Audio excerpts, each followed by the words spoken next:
This is Steve in Dallas, Texas. It's Saturday morning, my friend, and you are listening to Light Talk. Good morning. This is Ellen calling in from the beautiful island of St. Bart's, and you are listening to Light Talk. And this is David coming to you from the beautiful Belmont Shore neighborhood of Long Beach, California. If you don't already know, you are listening to Light Talk, and we are the Lumen Brothers. And sister. You better believe that, Ellen. Yep. So everybody, welcome to episode 354 of Light Talk. 354. Can you believe it? On our way to 1,000. Right. Hey, I'm sorry I missed last week's show. I was in Stan's state, Florida. And let me tell you, talk about a regressive place. I've never seen anything like it. Were you down there for a DeSantis rally? Were you trying to get the great man's signature? It's pretty amazing, that state. I grew up there. I just can't believe it's the same place now. You know, the one thing I discovered is that they don't have state income tax there, but they do have toll roads. And I think they make up so much money with the toll roads, they don't need a state income tax. Every road is a toll road. Right, and apparently death taxes are pretty good there too. So people say don't die in New York, make sure you die in Florida. That's a good state motto. Be sure you die in Florida. That's one reason not to get married. I don't have to worry about where I die. I can die anywhere. I don't care. You can still die anywhere. You know, you should be cremated and get those little lipstick size ashes holders and just give them all out as swag when you die. And I could have like a little bit of David hanging around my neck. Yeah, you just give it out the next LDI when we do a show. Yeah, there, right. You know? In the shot glasses. The shot glass. Yeah, put a little ash in the shot glass. They'll be called shot glasses. Those shot glasses are, I mean, that's class act there. People want those. Those are collector items. It's good to be back with you two. Did you go see the mouse? No. I did my time with the mouse. I don't need any more mouse time. Lori and I went down actually for a visit with my brother and his wife, saw my friend and his wife in Ocala, and that was it. Even Stan says, hey, drive another hour north and see us. I said, nope. I saw you 2 weeks ago. I don't need to see you guys. I want to get out of this state as soon as possible. You and your brother watched like football games together? Yes, we watched football games together. We watched the college games. It was nice. It was a nice bonding time. But cool. Yeah, so, and of course, Lori and I both got sick. Not COVID. We just both got killer colds. So we're both recovering from them right now. So There you go. So let's get started. Hey, today, we have a little bit of news first. This past week was Tharon Musser's birthday. And, you know, Tharon passed, back in 2009, was it? 2009. And she was a very important, she's probably, in my opinion, the greatest lighting designer of all time. But, you know, that's just, arguably an opinion. But I think most people feel that way. And she positively affected many people's lives, including my own.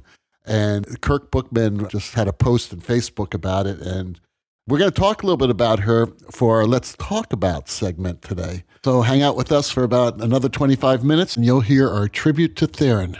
Is there any other news today that we want to talk about? How's the weather there in St. Bart's? It's a little rainy today, but probably in the high 80s. And the rain's been coming and going. So it's good for the garden and good for the systern.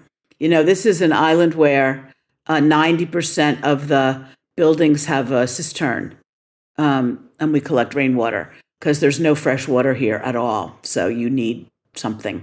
Do you ever run out or you always get enough rain? Well, when you run out, you can use, most places at this point have city water. They did put in a desalinization plant and water pipes everywhere, but you try not to use it because it's pretty expensive.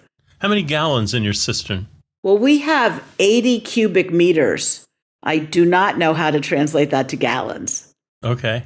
So more than like 10. Yeah. Let me see if I can figure this out online. Well, do you bathe with fresh water, or do you use like salt water to bathe in? No. There's no way to get salt water. Oh, okay. You're on an island. Maybe there's no way to get salt water. Well, how would you get it to your house? Well, you go down to the beach and you skinny dip. You don't go back to the... right? 80 cubic meters is 21,000 gallons. Wow. 21,000 gallons. That's a lot of water. Since you're on the internet there, how many gallons in an average backyard swimming pool? Oh, my God. We are really going off the rails today. We've got important questions to answer from our listeners. An average swimming pool is 18 to 20,000 gallons. So you could fill the pool with our cistern. Wow, that's a big cistern.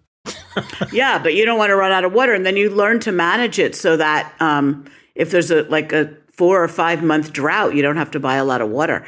And some people who, sometimes the city water is out for various reasons, or the desal plant can't produce enough, and people try to buy truckloads of water, which is really expensive. How much water do you lose to iguanas? Not much to iguanas, but you lose a fair amount to evaporation. So that's what's happening here. Okay, that's how about you, Steve? What's the weather like in Dallas? It's cold. We're going to be in the teens for the next 2 weeks. Yeah, well, it's cold here too. We're going to be in the 60s for the next week. So. Yeah, but you have a stable electric grid. I don't. So that's what I'm worried about. Texas isn't so bad. The thing that really sold me on the state were the armadillos. Those things are they're cuddly. They're lovable little creatures. Maybe we should bring armadillos next year. We could have the armadillos of Texas racing against the iguanas of St. Bart's. There you go. We have an armadillo that lives in our backyard. We call him Speed Bump. And Speed Bump. That's so funny. Okay, there you go. All right, well, let's get started. Steve has our first question of the day. And it comes from Betty in New England, and she writes, do you think a student should program their own show or use a programmer? Well, Betty, that's not the question. The question is, how do you become a designer? And I think this idea of students programming, it's neither good nor bad. It's just a step in the progress. When you started, you probably started as a stagehand. And then one day they said, you can be a follow spot operator. Then you progressed to lightboard operator. Then you were the fabled programmer. Then you became an assistant. So I think students, particularly, and you say, should a student program? Yeah, all along the process, you're learning new skills and you're learning how equipment works, and you're experiencing this. I think when you're out there working at a LORT theater, I don't think I'd want to be a programmer. I'd want to be just looking at the stage and paying attention to what's going on there. But in the lead up to that, sure, why not program a show? David, what do you do with your students? I'm retired now. I no longer teach. I am Say done. It's not true. It's true. I'll tell you what I did and what I believe in, and it's pretty much the same as what you said. I believe programming, especially now with the technology out there and what's happening in the industry, where you're getting a lot of designer programmers, especially if you're doing any sort of live event type of design, that you really need to know how to program. You really need to know how to use multiple types of consoles. I think it's really important because even going back to other professions, if you look at other professions, you work, like Steve said, you work your way up. So a lot of times that you'll be hired as a programmer and then eventually become a designer. And also, I believe that being a programmer and actually learning how to program, you actually become a better designer because you understand the tools better. It's just part of the way that it works in the theater. So yeah, absolutely. When I had a graduate program, and actually even in the undergraduate programs, we had student designers and student programmers. And usually the programmers would be like second year students in undergrad and like first year design students in graduate school. And then once they do that, then they move on to designing. What I don't believe in is being a designer programmer on the show as a student. I just think it's too much work and too much responsibility that a designer, when they're learning in the laboratory as a student, really needs to be free of the programming. So I believe there should be a separate programmer. Plus, the student misses out on that very important designer programmer language that occurs, that collaboration that needs to be developed. That's a skill in itself. That's just the way I work. Well, yeah, I think that, learning to program is really important. And there are some people out there like, the Benny Kirkhams of the world who are like the best programmers out. I mean, there's a lot of them. That's just the name that pops into mind. And it is a great career for a lot of people. So this student might decide somewhere along the way to actually not be a designer and to stick with programming And there's some pretty exciting opportunities out there. Let me tell you something. You'll make a lot more money programming than you will as being a designer. That's just the way it is there. And also, I was just thinking about Battle of the Busk. Busking, if you don't know how to program, you can't busk, right? If you look at someone like Chris Kuroda from Fish, this is a great designer, programmer, busker. And he's like at the top of his game. And there are many programmers like that out there, designers, I should say, live event designers. So I think that's really, really important and a very good point, Alan. I really do. Well, look how far Battle of the Busk took those 3 students that were doing that. They had never worked on a Grand MA before.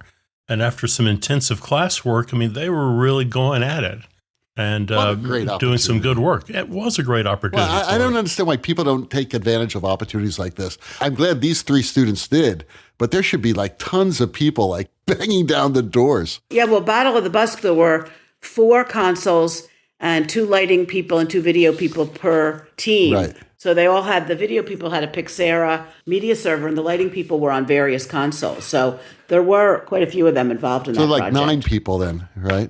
Well, no, 4 times 4, 16. 16, okay. Half were video, half were lighting, so. Are you all going to do that again next year, Oh, Ellen? absolutely. It was very exciting. Wonderful. It was exciting and a great, great opportunity. Yep. All right, Ellen, you have the next question. Okay, so here's an interesting question. Josh from Orlando wants to know how to imitate old-fashioned limelight with gel or LED colors. I looked up limelight, and it turns out that in 1837, they actually used limelight in Covent Garden for a juggler. And it was the first use of it by creating an intense white beam produced by heating a piece of lime, aka calcium oxide, in a flame burning oxygen and hydrogen. So that's what meant to be in the limelight, because you were standing in the middle of that beam. How do you like that? That's right. That's good. And the light was very intense. And apparently that's why the green room was called green, because it hurt their eyes. And when they went into a room to sort of relax their eyes, the green paint was what was the most relaxing. So they went from the limelight to the green room. Wow, I didn't know that. How do you like that? I had never heard that either. That's amazing bit of trivia there. Well, I hope that's true, because I read it online. But it's got the to be question true. is, right, so the question is, if you want that kind of intense beam that was actually produced by heating a piece of lime in front of a flame, burning oxygen and hydrogen, how would you do that with gel colors or LED colors? Right. Well, LED you can mix to just about any color you want if you have a good source. So that wouldn't be that difficult. The question is, what is the color of limelight? Right. Have you ever seen limelight engaged? Have you ever seen it actually working? No. I was wondering how much of a flicker there is to it also, because it's combusting something. I bet there was a flicker. I assume it burns fairly cleanly. I don't think they'd have a little smoky haze at the front of the stage. Now, it's funny because I'm actually looking at the Pantone colors of limelight, and it is sort of a very light greenish yellow. Now, here's the interesting thing. We're going to talk about Tharon later, but Tharon used to use a color called Roscoe 869, which was called pale yellow green. And this is pretty close to that color from what I'm looking at right now. And that was a very beautiful color on skin. People have always wondered why she used this a lot. I mean, matter of fact, she used it so often that the Broadway electricians actually created a little pendant for her that she wore around her neck with a piece of 869 in it. And it was really kind of cute. She always wore this little necklace with this pendant. I told Ellen and Steve earlier that I actually remounted a production for her in Miami. I believe it was 42nd Street. And she had a box boom wash circuit of 869. And it was beautiful. It looked beautiful on people. So that was probably the closest thing that I see now to limelight, although this looks a little greener than 869. So I don't know. I don't know what the original color was. I don't know, I found an interesting note here that said it was useful in the theater because it was an aggressive white light that emulated the sunlight. And actually, here's another word, flattering. They use flattering in there too. Isn't sunlight something like 6,000 Kelvin? Yeah, it could be anywhere between 5,000 and 6,500 Kelvin. It's a very blue light. It's not a yellow light. Well, here, limelight is not toxic to humans, but it is toxic to cats and dogs. You mean the light itself or the lime? The lime. So you can't. Don't eat it. Don't take your dog or cat to the theater with you. Right. Well, it is funny because people will still say, oh, they're in the limelight, and maybe don't even know what that refers to. Right. So I don't know if we answered your question, but it's going to be some sort of mixture of yellow and green. Patty from Queens asks, I am a 22-year-old woman just getting into the profession. I was hired as a staff assistant lighting designer for a small regional theater company. Ever since I stepped into the theater, the men on the crew have been very critical of my work. Worse, they leer at me and make sexual comments in front of me and behind my back. I feel totally disrespected. I don't want to quit as I know how difficult it is to get an opportunity like this. What can I do to improve this situation?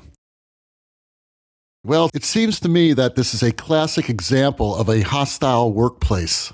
Well, yeah, I mean, this is something that Ann Militello will talk to you about, forever and ever. And women who, like did rock and roll lighting in the early days, and they'd walk into a theater and say, hey guys, can we start unloading these, whatever? And they'd go, yeah, when the lighting designer gets here, we'll see what they want to do. And she's like, I am the lighting designer. And they're like, yeah, right. So that was more of sort of not believing they were the designer as opposed to out and out sexual harassment, which is terrible. And whoever is in charge of that workplace should be notified immediately. Right. And, a lot of it depends on what the size of the company is. If this happened in a university, most universities have like Title IX investigators, and it's a very structured type of investigation that happens. There's a process and all that. However, in any case, you must immediately notify whoever your supervisor is, if that's a production manager, right? Because you say you're on staff, that means probably a production manager is your supervisor. Don't try to deal with it yourself. Don't go up to the stagehand or whoever is giving you harassment and say, hey, stop harassing me. You don't want to get into a bad position. I would definitely take this up the rung here because no one should be treating you like that. I know that when I would bring assistants with me, that sometimes this would happen and I would put a stop to it immediately. But I would go right to the production manager. And if that didn't work, I'd go up again, to like the company manager. So you got to immediately nip this in the bud because that's not only disrespectful, it's illegal. And no one should be treated that way. And those days, we think these days are over, but they're not, unfortunately. No, that's in the some sad places. Thing. That is really the sad thing that still exists. Yeah, and it's terrible. Especially when you're the only woman on a crew, Right. Sometimes like people ask, like young women say like, well, if I go out on a tour and they travel on a tour bus and I'm the only woman, should I go? I'm like, nope. Right. And again, we talk about Tharon Musser. For years, Marilyn Renegal was her partner and she assisted her sometimes, but she was also a lighting designer of her own right. And Marilyn would tell me stories about how crews would handle her, would deal with her in the 70s. And she said that she would always wear a jacket because she felt that she was respected more wearing that than she was if she came in a dress or something like that. Now, in the 70s and 60s, it was really horrible for women in the United States, especially in the 60s. But I think nowadays you should be able to wear whatever you want to wear that you feel comfortable in. Anyway, I just think that it's a situation where you really need to immediately inform whoever your supervisor is. And believe me, if they're smart, they will take care of it, or else you can actually sue them for a hostile workplace environment. They know. I mean, just people know nowadays you can't get away with that shit anymore. Right. I was actually thinking of Nancy Kerrigan, the skater. She used to show up at the arena and she would be really nervous about skating, or who knows, but I always thought she was just nervous. She would show up at load-in And she would, one by one, carry potted plants around the arena because usually the skating rink had plants or flowers around it. And she would just take it upon herself to be the person who set that up every day. And she would work with the floral crew. But it was interesting because no one knew it was Nancy Kerrigan doing it. And then she would come and skate that night, and people would go, "Oh, that was that skinny girl we saw earlier in the day." But even doing that, there was still, there's still those one or two guys on the crew that are going to be harassing women. There's no stopping them other than firing them. Yeah, you fire them. That's basically what you have to do. Yeah, I mean, that's what the crew boss needed to be doing and needs to do across the country. But I mean, for some reason, there is just this massive double standard that has never gone away. And I guess it starts, maybe it starts in elementary school. I don't know. It's very strange. It is very strange. There are a lot of things that have never gone away. That it's hard to believe that there's in the 21st century that people still think this way. I was just going to say, you have to wonder if those guys grew up in a household where their father treated their mother in a, some sort of a demeaning manner. So they think it's okay behavior. Yeah. Well, I think I'm certainly not a psychiatrist, but it seems to me it's always about power. Right. And trying to have power over someone. Yeah, and they're insecure. Right. Especially when it comes to electricians and lighting designers. Some electricians wanted to be lighting designers, and they couldn't cut it as lighting designers. And anyone that comes in, whether it's a man or woman, they're going to try to prove that they know more. And when it's a woman, it's even worse. I believe me, I've even run into people like that, who, when I was a younger designer, who would try just to prove that I didn't know what I was doing, which, really isn't hard to do when you think about it. But I think of a friend of mine who's a successful designer, and pretty successful. And it's not Anne, but it's someone of that same stature. She showed up one day at a Broadway stage and walked on stage and said, "Okay, I'd like to start with whatever." And someone turned to her and said, "Who do you think you are?" Because, right. And she looked at them and said, "I think I'm the bitch paying your salary." There you go. And they snapped to right away. That's pretty funny. Patty, don't say that. Go to your supervisor and know that, you deserve all the respect anyone else would get in there. So right. And hang in there. Hang in there if you can. If you can't move on. It is hard to get these jobs. You're absolutely right. Getting a resident position as an ALD in a regional theater company, that doesn't happen very often. However, if it's a company that knows what the hell they're doing, they're going to take care of it. And if they don't, then you shouldn't work there. Okay? Right. Because Zero they're tolerance. not going to take care of this. They're not going to take care of this. They're not going to take care of a lot of things. And it's just bad. Right.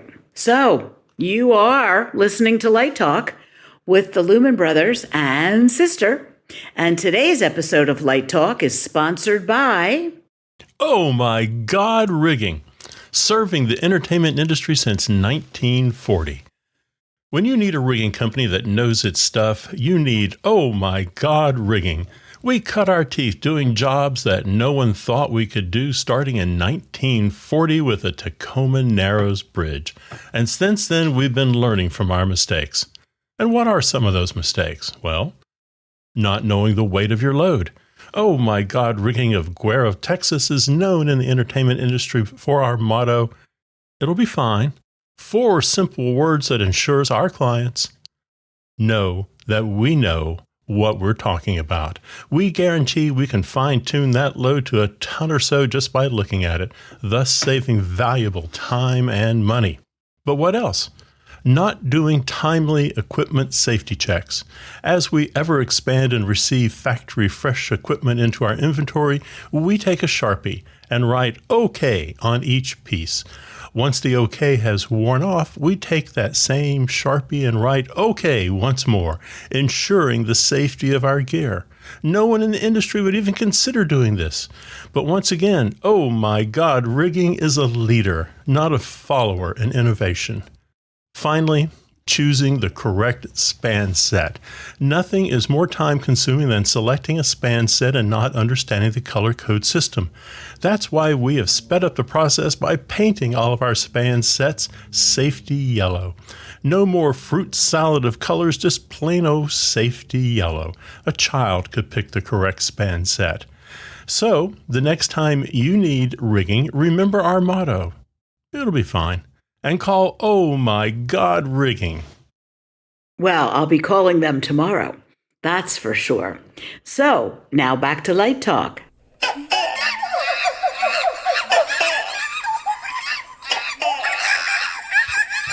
Well, the sound of those crazed monkeys, ducks, and iguanas bouncing around Light Talk Central tell us that once again it's time for Let's Talk About. And today's Let's Talk About is all about Tharon Musser. That's right. The grandmother of lighting design. Or I shouldn't say grandmother. The mother of lighting design, I would say. Well, wouldn't that be Jean Rosenthal? That would be Jean Rosenthal, would be the grandmother of lighting design. Well, they should be the great-grandmother. I don't know. Tharon's sort of the grande dame. She's the grande dame of lighting design. Thank you, Ellen. That's even better. How about that? For those who don't know who Tharon Musser was, she designed so many shows on Broadway. She really was, to me, the person who brought great music and movement sensitivity to lighting on Broadway. Yes, starting in the 1950s. Right. And now, the reason why I know a lot about Tharon is because I knew Bill and Jean Eckhart for many years. And as a matter of fact, when I was an undergraduate student, I saw a chorus line. This was back in 1976 or something like that, 77. And I was looking for a grad school to go to. And she came down to Miami to light a show for the Miami Opera. And my lighting professor, his name's Kenneth Kurtz, wonderful, wonderful man and teacher, amazing designer teacher. He introduced me to her.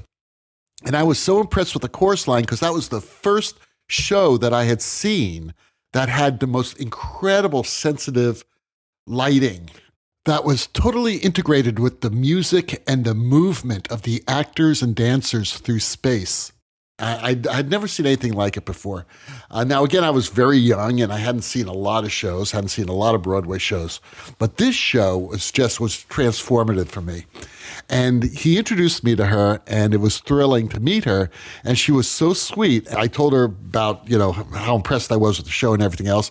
And I told her that I really wanted to go to a good graduate school. And she asked me where I wanted to go, and I said Yale. And she knew I was a composer at the time. I think Ken gave her a little bit of information about me. And she said, no, you don't want to go to Yale. And I said, well, why? And she said, well, because if you go to Yale, they're not going to let you do any of your music. She goes, but the place you need to go to is SMU. And she said, the reason why is because SMU at the time was run by Bill and Jean Eckhart, who were classmates of hers at Yale back about 20 years before. And she knew that at SMU, I'd be able to do everything. I'd be able to do music and lighting and all that. And that was instrumental in my career. Absolutely. And of course, I took her advice. I mean, who wouldn't? Come on.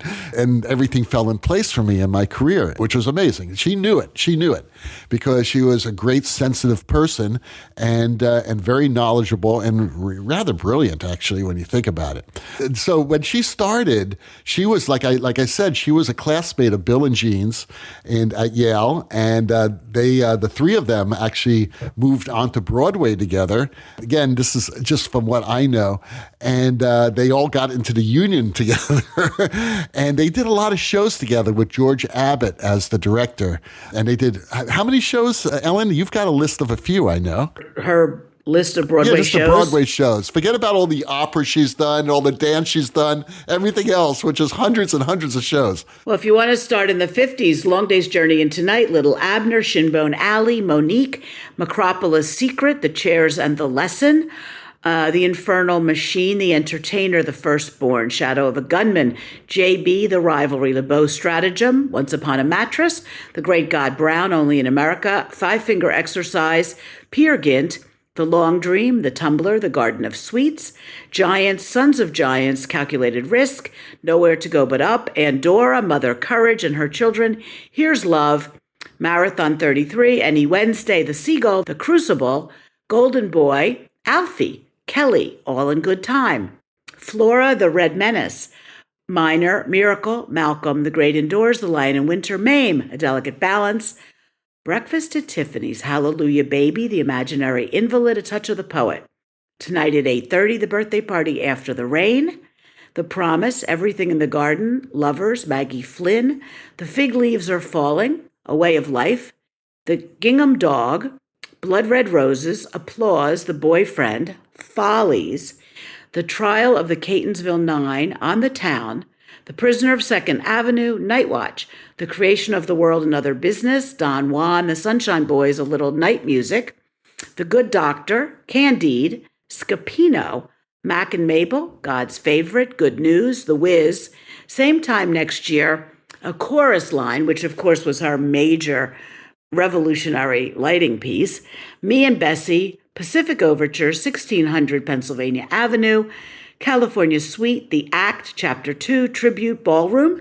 They're playing our song, Whose Life Is It Anyway, 1940s Radio Hour, Romantic Comedy, Last Licks, Children of a Lesser God, I Ought to Be in Pictures, The Roast, 42nd Street, Fools, The Mooney Shapiro Songbook, Dreamgirls, Special Occasions, Merlin, Brighton Beach Memoirs, Private Lives, The Real Thing, Open Admissions, Biloxi Blues, The Odd Couple, Jerry's Girls, Broadway Bound, A Month of Sundays, Teddy and Alice, Rumors, Welcome to the Club, Artist Descending a Staircase, Lost in Yonkers, The Secret Garden, Jake's Women, The Goodbye Girl, Laughter on the 23rd Floor, Uncle Vanya, and The Lonesome West, and a revival of A Chorus Line. These are all Broadway shows. All Broadway shows. Yep. Now, 3 of which she won Tonys. She won 3 Tonys. Best Lighting Design in 1982 for Dreamgirls, Best Lighting Design in 1976 for A Chorus Line, and Best Lighting Design in 1972 for Follies. And was nominated many other times. God. Yeah. It's unbelievable the amount of work she did on Broadway. And again, all created by this amazing artist and so sensitive to light music. It was all about music with her. It was all about music. It was also all about color. And I'd like to read a little piece if it's not too long. There's a woman called Margie Heyman, who was a consultant to Roscoe. Margie, yeah. Who wrote a piece called Lighting Through the Glass Ceiling, Reflections on Tharon Musser. And you can find that piece on the Roscoe website. And she talked about how when they worked together, she said stage lighting was changing. Lamps were hotter, and like most designers, she had her favorite Roscoe lean colors that needed reformatting into the more heat-resistant base of Roxolux. She needed to make sure her hit shows, the ones that were always in production, like A Chorus Line, had the same consistency. Together, we created several Roscoe Lux colors, including R56 Gypsy Lavender, a tribute to the dancers in The Line, R05 Rose Tint, a historic color from across the Atlantic, and R96 Lime, an almost day-glow Roscoeline color that Tharon used in the Neil Simon trilogy that began with Brighton Beach Memoirs. So the tradition of working with Tharon Musser to create new colors continued after I stopped calling on her, and there was one notably R365 Tharon Delft Blue. Heyman goes on to say about Musser, she often said that sometimes designers specified too much equipment and just made mush on stage, or what she called supermarket lighting. You don't see a point of view on stage, just mush, she said. She believed in solving the technical problems at her drafting board, not by adding a lot of equipment to cover mistakes. On the subject of color, about which we had many discussions, she wrote in a brochure that we prepared, "It has to look right. It has to reflect your taste. If the color doesn't look right on stage, just change it." Well, I will see your Roscoe article, and I will raise you. Here at Southern Methodist University in 1986, Tharon Musser did an interview about her thoughts and life's work. So we have a 66-page transcript here that you can check out for research, an interview with Tharon Musser talking about her work. Where's that? That is at our main library. You could contact the head of manuscripts, and they can hook you up. Why don't we publish it? Well, shouldn't that be the first Light Talk published book? Yeah, we will be our own publishers. No, that's good. I mean, we should look into that, Steve. If there's a way that that's digitized and get it out for our listeners, that'd be amazing. You know, it's really interesting when you mentioned about her seeing a point of view on stage. And I think that's really wonderful, that term point of view, because I use that a lot. And I learned it actually from her and some of her disciples. That's the idea. That is what is the idea on stage. You know, we posted her birthday on our Facebook group page, and a few people commented, and Thaddeus Strasburger, who we've had on the show, he's a director and a designer. He writes, "I remember there was an anecdote in this article where she said when interviewing an assistant, she would ask them what the sky looked like as they made their way to the interview. She said that the ability to describe that and what the light was doing was much more important than knowing gel numbers. She said, quote, there's a swatch book for that. But if you don't look and see, then that's a problem." I'm paraphrasing, but that's what I remember, and it still guides me today more than 35 years later. And that is exactly what I have been teaching my students for 40 years. And that is, it's learning how to see. It's not learning how to reproduce colors. You know, we talked about limelight earlier, but learning how to really see what the light is doing. It's a much more holistic experience. It's not only what you visually see what the light is doing, but what you emotionally feel of what the effect of the light is creating, which is what she was always striving for and what she was so good at doing. It was amazing. It really was. I once asked her how she came up with those final few cues in I Think I've Got It, which is the opening number of a chorus line. It's this very complex series of like 5 or 6 cues as the dancers circle around in the middle and they get their headshots, and then they come out, they break out from upstage and they all march downstage, and then there's that bump to the line. And I said, you know, that's one of the most brilliant sequences I've ever seen. How did you come up with this? And you know what her answer was? She said, I saw it in rehearsal. And that's where it all happens. You see it happening in your mind's eye, and that's the point of view of those cues. And I just think that's really a beautiful, beautiful thing. Keith Elrod, one of our listeners, he wrote, I miss her dearly. I owe my career to her. She hired me as master electrician for one of the 2 chorus line road companies. I would correspond with her every tour stop. When I got to Broadway, she always had my back. She, of course, already had a stable crew of electricians to which I learned a lot from.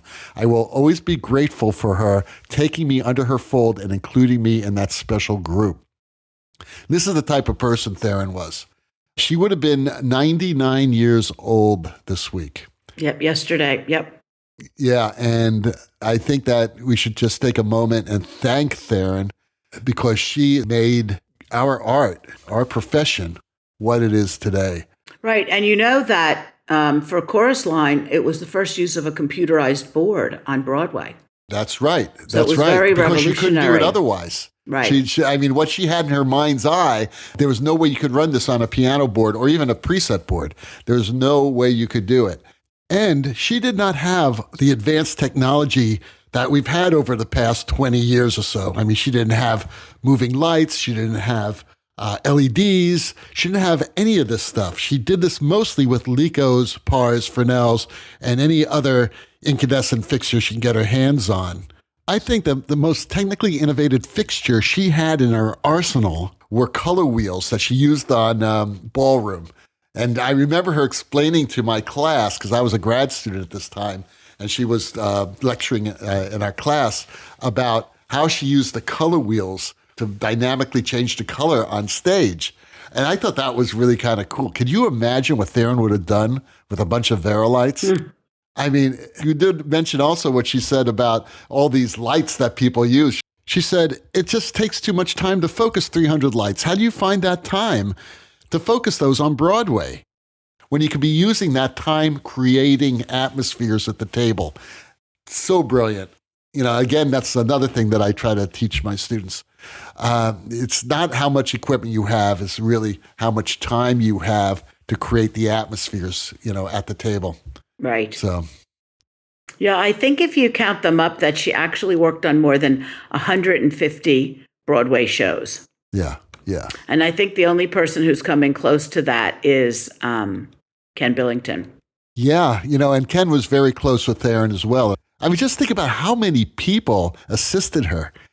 You know, I mean, like Kirk Bookman and Richard Winkler and Kurt Osterman and I think Ken assisted her at one time too. He did. Well, maybe next year for Tharon Musser's birthday, we should have all those people on and do like a... Wouldn't that be cool? That would be so awesome. I was just going to bring something up, you know, in that the lighting family tree that Michael Chaibolsky sent us that will be in his upcoming book. Under Tharon Musser, you get Mickey Kinsella, Ann Sullivan, Ken Porter, David Siegel, and then Gilbert Helmsley. Yeah. Under Peggy Clark, you get Ken Billington.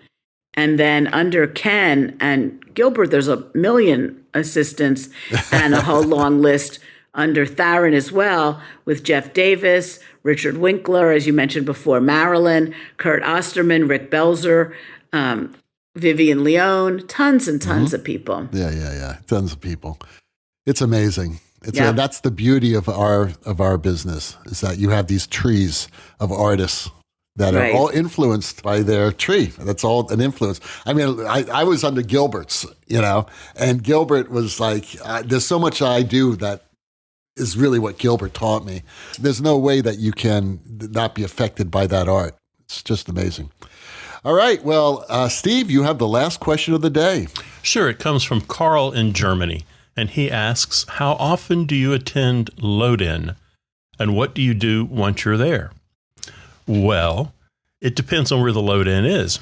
If it's at school, then, I kind of show up and I see what the electricians are up to, and I'm there 1 or 2 times a day just checking with them to see if they need me for anything. If it's a small theater, like a little teeny tiny theater, I may be there with a crescent wrench in my hand helping people out. If it's at a Lort theater or off Broadway, not so much. I get with the master electrician and the assistant, and we work out in advance what that schedule is going to be, and I very much do what they tell me to do. So sometimes someone says, we want you there just in case there's a question or what else you got to do, come by, load in. More often than not, on those larger theaters, the master electrician will say, I don't need to see you for a day or two. You know, you're welcome to stop by, but don't come and get in the way. And I don't want to do anything to slow their work down. So I like to attend load-in. I like to see what's going on. I like to be there to get a feel for the theater. I like to find reasons to be sitting in the back working on a magic sheet or something. But it depends. You know, a lot of times you're just in the way until they're ready for you. They're making the space ready for you to come in and do your next series of work, you know, the focus, the cueing. David, what about you? Are you a load-in groupie? No, I'm not a load-in groupie, but if I'm not there, my assistant will be there. Because I'll tell you, I learned the hard way that if you aren't there, or if your assistant, at least your assistant's not there, things can go wrong. Surely not. If you show up 4 days later and they've hung that plot incorrectly, that's going to be a problem. I always make sure that either I'm there or my assistant's there. Just the last show I did, I had an issue with my assistant was there, and she caught an issue with the way they were hanging one pipe. And she had to tell them, you know, hey, guys, you see here on the plot where it says Oh, yeah. You never know who you're going to get on your crew. A true story. I show up at this small college in the Midwest. Limon is on tour. And I show up, and when I get there, there's like a bunch of students waiting for me at the stage door. And they go, "How many booms do you need?" And I said, "Well, 8. And they said, "How high are your booms?" And I said, "Oh, about 18 feet." And they turned around and stormed off, and I followed them in. Their technical director, it's hard to believe, but I promise I'm not making this up, had built me 4 booms on one side of the stage that were indeed 18 feet high, but he missed the note that said "repeat" on stage right. He took the 4 overhead electrics, which were about 30 feet long, and he vertically stood those up on stage right with all the lights on them. What? I know. It sounds like this. No one is that dumb, but and when I walked How are they in, indicated? Weren't they indicated as Well, of course. horizontal pipes on the plot? Of course they were. So why do you think they were booms? Well, the key phrase here was the technical director. They didn't have an electrician. And when I walked in, I heard someone go like, and I'm just making this up, "I told you, Mr. Johnson, this was a mistake." Oh, dear. How did they get those horizontal pipes to stand up vertically? They winched them into place and had them tied off to the grid and Oh, dear. sandbags. It looked like a scene out of Iwo Jima. Oh, dear. And what did you do? I said, "We need to take all this down on stage right, and we need to rethink this." You see, and that's a problem because that was a school. But if you're working, as you know, Steve, you're working in a profession, you only have 8 hours to load in. Then you start, then you have to ring the system out for 4 hours. And then you have to start focusing. You don't have time to make those changes. And it's, you're going to have to deal with those 30-foot vertical pipes on stage, right? And you're absolutely right, because that's when you do have to make hard, fast decisions on what can I do to be ready for the company. But who needs that? I mean, that's why just to have your assistant there would solve all those problems. I would never, ever, ever not have somebody, representing me there. And because I just don't, I've just seen too many disasters. Oh, agreed. And again, this is something that Gilbert told me. Because I asked Gilbert, when do you want me there? He goes, "I want you there all the time." I said, okay, that's fine. I can be there all the time because believe me, there's enough work for an assistant to do that I can do at the tech table while they're loading in the show. That's not a problem. But I learned that, and it's really important. It's not that you don't trust them, but they may have a question. Or something may come up. Maybe as they're unloading the scenery from the truck, there could be like, "Oh my God, that wall is not green. It's now maroon. Does David know this? I better call him. Hey, David, those lights that we were hitting the wall with? Well, they're not green anymore. They're now maroon. Do you want me to make a change in the color?" You know what I mean? Stuff like that happens. It really does. And sometimes the set designer would say, "Yeah, I want to change it to maroon," but he's never told you that. It just never happened, and communication broke down. So you need to know this stuff before the lights go on the pipe. Or the sound designer got there first, and you get there, and they go, "Yeah, who the hell ordered all these lights? Where are we going to put them? Where do you want them? There's no room up there." Right, exactly. And the sound designer you never get the sound plotter, or they've changed it, and they're now like an array of speakers downstage left that's blocking all your box boom shots. It's like, you may want to check this out and talk to the sound designer. Or the set designer decided to add a ceiling at the last minute. Okay. Oh, my God. These are all the nightmares that happen. Hey, speaking of nightmares, remember when we talked about recurring nightmares, about nightmares you have for the profession? I talked about this nightmare about getting out. I have a new nightmare now. It's that I had it the other night that I had 2 opening nights happening in the same city of 2 shows that I never focused. So I said, "How did these shows go up?" So I was going to opening night, and I'm saying, and people are coming up to me saying, "Oh, David, the lighting is great in the show," and I never even showed up for the show. So who did the lights? It was crazy, and there were 2 of them. And oh my God, enough of that. Well, the rocking sounds of the Luminoids tell us that once again you've spent another morning listening to Light Talk. You can hear our show on just about every podcast site out there. Check out our website at lighttalk.org and be sure to follow us on Facebook and subscribe to our podcast. That way you will not miss a second of Light Talk insanity. No guarantee is offered regarding the accuracy of any statements or opinions made on this podcast. However, if you do decide to litigate, the Snoop Group with the legal team of Sparks, Burnout, and Chase will defend us until our retirement funds are depleted. Light Talk is written and produced by the Lumen Brothers and Sister, coming to you from St. Bart's, the beautiful Belmont Shore neighborhood, and the Lone Star State.